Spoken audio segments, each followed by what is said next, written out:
एक दिन एक जौहरी ने नदी की तलहटी से एक धातु की बोतल निकाली। एक बंजारे ने उसे बेकार समझकर अपने सामान के ढेर में डाल दी। कई वर्षों तक वह बोतल अलग अलग हाथों से गुजरती रही। एक वैद्य ने उसे औषधि रखने के लिए प्रयोग किया और फिर अंततः एक किसान ने उस बोतल को खेत की मेढ़ में भराव के लिए इस्तेमाल कर दिया।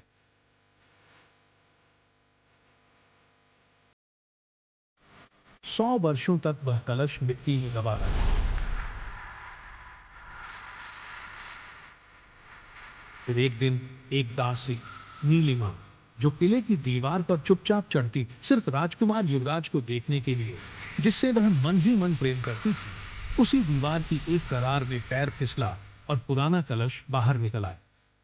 नीलिमा ने उसे अपने झोपड़ी में ले जाकर साफ और गलती से कलश की मुहर तोड़ दी।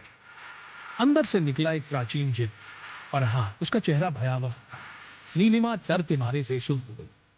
फरहान ने उसे होश में लाया और कहा कि वह 3 इच्छाएं पूरी करे। पहली इच्छा, नीलिमा ने कहा, मैं युवराज से विवाह करना चाहती हूँ। जिन्नी ने अपनी हथेली से एक चमकीला तेल निकाला। नीलिमा देखते ही देखते एक सुंदर प्रभावशाली राजकुमारी बन गई। फरहान ने चेतावनी, कलश को छुपाकर रखना, अन्यथा सब खत्म हो जाए।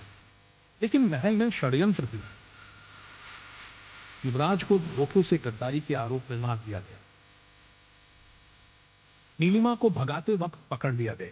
उसे एक बोरी में डालकर झील में फेंक दिया गया।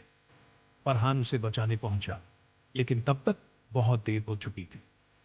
तीसरी इच्छा कभी मांगी ही नहीं गई थी। फरहान फिर से कलश में बंध गया।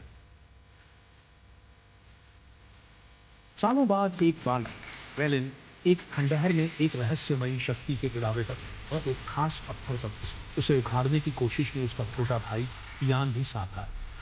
मगर तभी उनकी मां आ गई और उन्हें बाहर खींचा। समय वेलिन राजा बना, कठोर हिंसक अपने गई। एक युद्ध में उसे मरा समझ लिया गया और ईयान को राजा बना गया। तभी वेलन लौट आया। उसने सत्ता छीन ली, ईयान को पिंजरे में छोड़, फिर खुद नशे का शिकार होकर मर गया।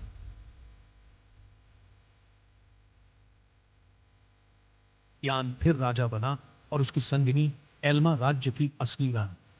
एक दिन एल्मा स्नान करते समय फिसली और उस पुराने कलश पर गिर पड़ी। फरहान फिर आजाद हुआ। उसने इच्छाएं मांगी, मगर एल्मा ने उसे जासूस समझकर कलश वापस झील में फेंक दिया। वर्षों बाद कलश मिला सेराफिना को, जो एक अनाथ थी।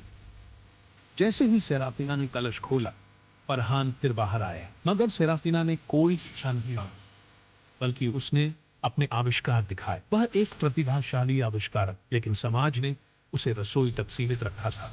उसने पहली इच्छा मांगी, मुझे हर ज्ञान चाहिए। फरहान ने रंगीन द्रव से भरी बोतलें दी, जिनसे ज्ञान दिमाग में समा जाता। सेराफिना ने खुद को पूरी तरह अध्ययन में झोंक दिया।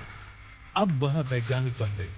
उसने फरहान के अस्तित्व का रहस्य भी जान लिया। धीरे धीरे वे एक दूसरे के प्रेम में पड़ गए। मगर तीसरी इच्छा का डर अब फरहान को सताने लगा। वह नहीं चाहता था कि वह फिर से कैद हो। वह क्रोधित हुई और फरहान ने खुद को फिर कैद कर लिया। सेराफिना ने तीसरी इच्छा मांगी, सारी यादें मिट गईं। फरहान फिर अकेला हो गया। हजारों साल बीते। एक दिन एक महिला एलिना एक पुरानी दुकान में घूम रही थी। उसे एक रंगीन कलश पसंद आया और खरीद लाई। धोते ही उसमें से धुआं निकला। फरहान फिर प्रकट। एलिना डर गई, मगर धीरे धीरे उससे संवाद करने लगी। फरहान ने उसके सामने अपने पिछले जन्म की कहानी रखी। वह कभी रानी शीरा का सेवक था, मगर रानी से प्रेम कर बैठा और सिलास ने उसे कलश में बंद कर दिया। उसने पहली इच्छा मांगी, तुम मुझसे सच्चा प्रेम करो। प्रेम शुरू हुआ, मगर फिर एक दिन फरहान बीमार पड़ गया। फरहान ने बताया कि यह आधुनिक दुनिया उसकी शक्ति खत्म कर रही है। एलिना ने तीसरी और अंतिम इच्छा मांगी, तुम अपने लोक में लौट जाओ और स्वतंत्र रहो। कलश की सील टूट गई। फरहान उड़ गया। एलिना ने उसे विदा किया, प्रेम में पूरी तरह स्वतंत्रता देकर।